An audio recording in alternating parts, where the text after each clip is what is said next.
She who responds. Like curious sea cats, the dolphins venture again into forgotten harbors. The oak on the corner, a smile on every leaf, remembers abandoned dreams. The quieted two-leggeds retreat in their dens. Space, silence, filled eagerly by bird songs after a moment of disbelief. She responds. Undeserved love pours over fences. Ignored generosity begets resilience.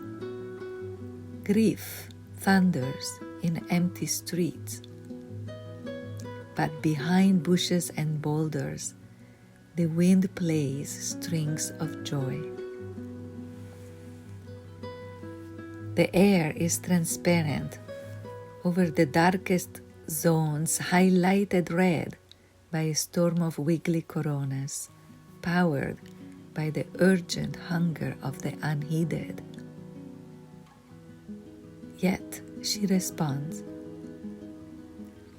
When Siddhartha the prince, steeped in unknowing, silenced by uncertainty, sat under the peepal, 3 wise as a village of sages, ambassador of natural truths.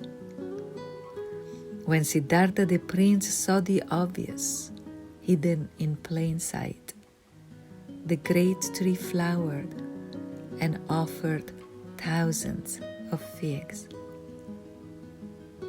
You will die among many, that's not the story to tell. She responds, die into a fig, illuminated by consciousness. My name is Shelley Hoist. I'm a natural fiber artist from the Big Island of Hawaii, and I was so excited to learn about the Reaching Out project from Viewpoints Gallery, and I knew immediately that I needed to call my friend, my recent friend, because we had only met a month or 2 beforehand, Beth Marcel, because I wanted to see her vibrant work on one of my vessels. And then Beth brought it to a whole nother level. So, yes, and I'm Beth Marcel, and I have been a painter for many years and love mixed media work. So this was exciting for me. And in the past, I've also worked with natural fibers, handmade paper and handmade paper vessels and so forth. So this was a fun project to go back into working with Shelley on a natural fiber piece that I wasn't making, I'm happy to say, that I was going to be doing my work and it would be applied to it. And then as we were talking about the piece, what we might do, we were kind of talking about the 4 elements, somehow bringing them into play.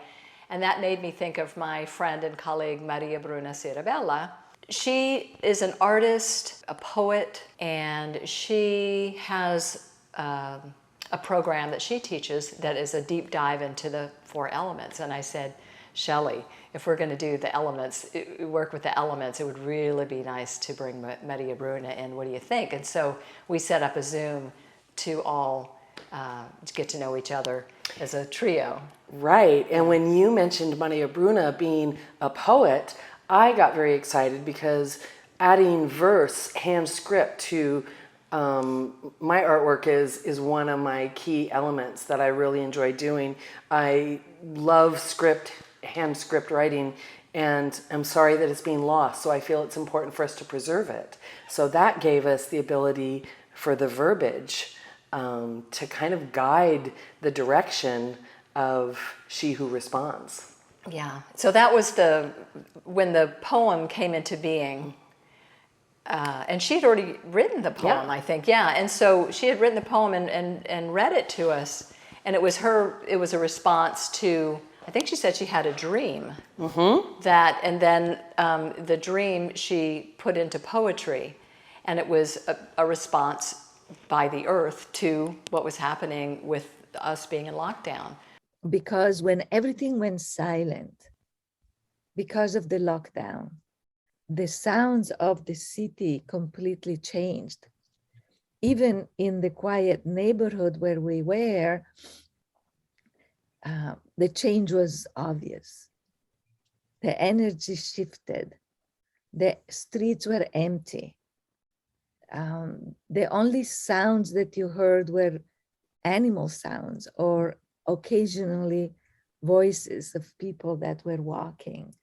I realized that that level of silence was allowing me to listen and to look from a very different perspective, because the norm of the daily rhythms had been erased.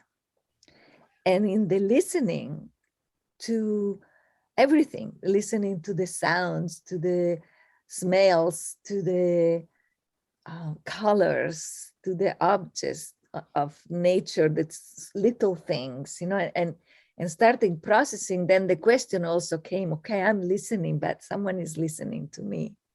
Mm. And so that dialogue became more alive. And then I started filtering through the news that were coming, all of a sudden there was that tremendous grief and sadness and fear and challenges of being in this unknown and having to change your life drastically. And in the same time, there were those surprises that nature gave us, right? The dolphins in harbors where they had not been seen for 30, 40 years. And wow, yes, there is someone listening and there is a response that comes through. So that was what inspired the piece. And so we used that, so it gave us some sort of foundation. So working with the poem gave us some ideas for imagery. The moment we all got together on Zoom, there was a connection between the three of us that I don't think any of us really counted on. That's one of the exciting parts about reaching out. It was so much more than just the piece. It ended up becoming really a sisterhood of three women and creating three different pieces to tell a story.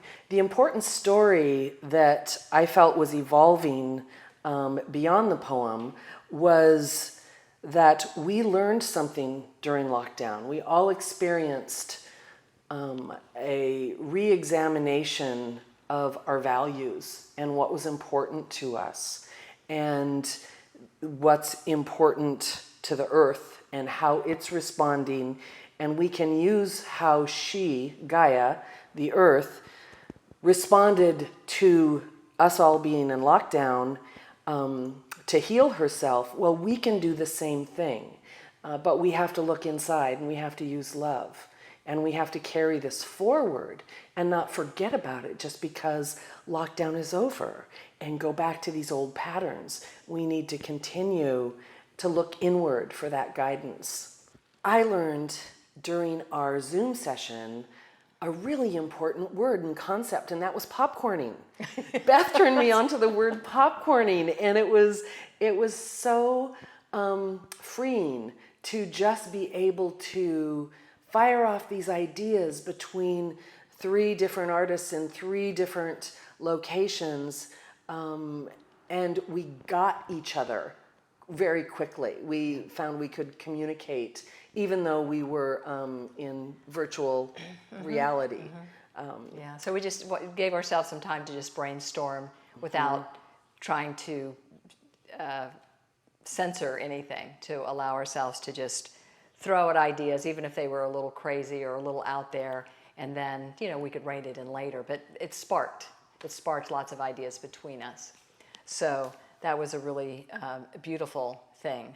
And because we knew that we were going to be working with Shelley's vessels as a foundation, we could do it from a distance for a while, And at some point in the summer, July, Mariabruna came over, and so we spent a day in the studio together, which was so much fun. So much fun. We had such a blast. Yeah, we did. And some of the pictures that you may see were from that first day that we actually, three of us physically got together. See, I work in palm sheath fiber, and these giant leaf bases are soaked in water and until they're soft enough for me to sculpt them into shape. And then I hand stitch them all. And then this dance begins where throughout about a week, it starts to change form, and I push and it pulls. And so it's a long process. And when you two showed up in the gallery or in the studio, I did have, I believe the largest one was already done. That was done. And while they were there, I wanted to be sure to make the second vessel so they could actually have kind of hands-on and participate in that aspect of it too. Yeah. So then Mariabruna had brought treasures that she had been collecting, thinking of this piece. But she was always collecting, we're always collecting from treasures, all over the world. Right, true. Yeah. So she brought this little box of treasures, including the quail eggs that are in here. And they're so beautiful. And so that was the day that we put wax on them. And and so did some encaustic kind of wax preservation. On there. To preserve them.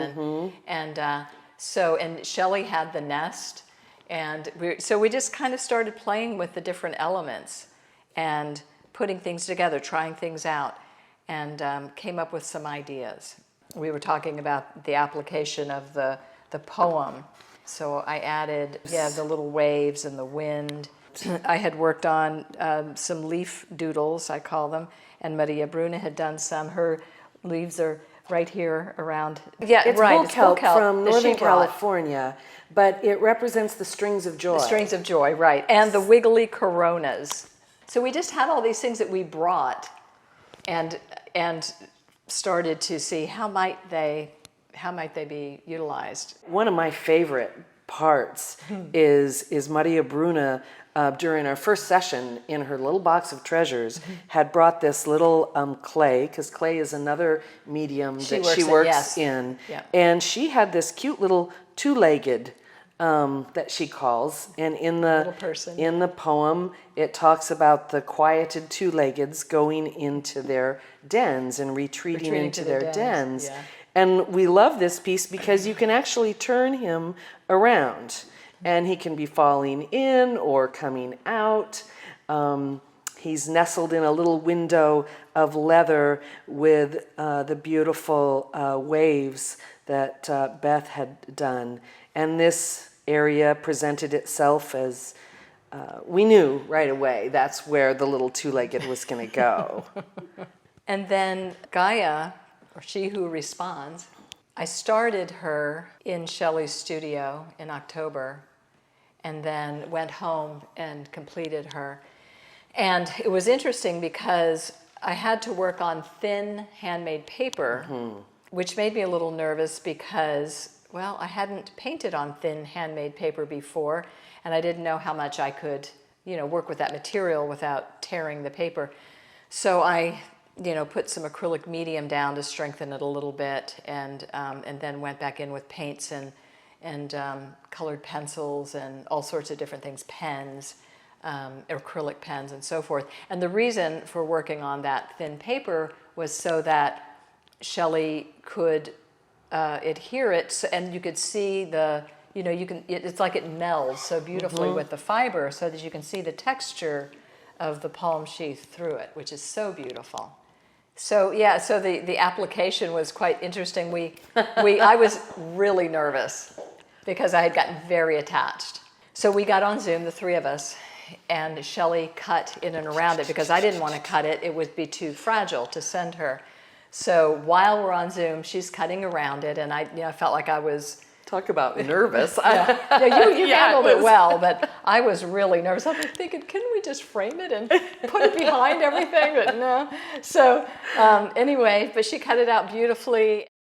This is a very special, sacred piece to the three of us, and we really took care and asked for some blessings for her before she went on there, and she just...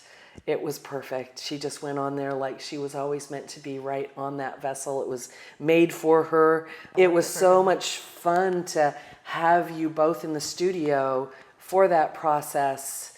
even though you were just via Zoom. Yeah, yeah. But you were That was still good. there and really part of it. It was really a relief, I have to say, to be there and feel like I could see exactly what was happening there. I was talking to Mariabruna one day. I think she and I were on a Zoom. We were just doing some art together on Zoom, or she was doing something and I was doing something. I said, I'm really struggling. I'm not happy with her hair. Yes. And so she said, "What? Since you're have all these other elements of the earth, different elementals, why not turn her hair into water?" And I went, "Oh, that would be easy enough to do. Just add some little spirals and then a dolphin and fish and so forth." So that was really fun. It was she sparked a little idea for me that made it so easy to complete it. I think the one thing I would like to share with it is where she goes and what her job is after it leaves our hands. It was hard for Beth to mail this piece off to me, for her to release it to her next job. And it was as challenging for me to ship all 3 of these pieces out of my studio to Viewpoints Gallery, because I was letting them go. But we all knew that she has a purpose. These pieces have a purpose that goes beyond what our creation of them. And I think really from the 3 of us, we really hope that it causes people to ask Important questions, and to continue to really focus on things that are most important. And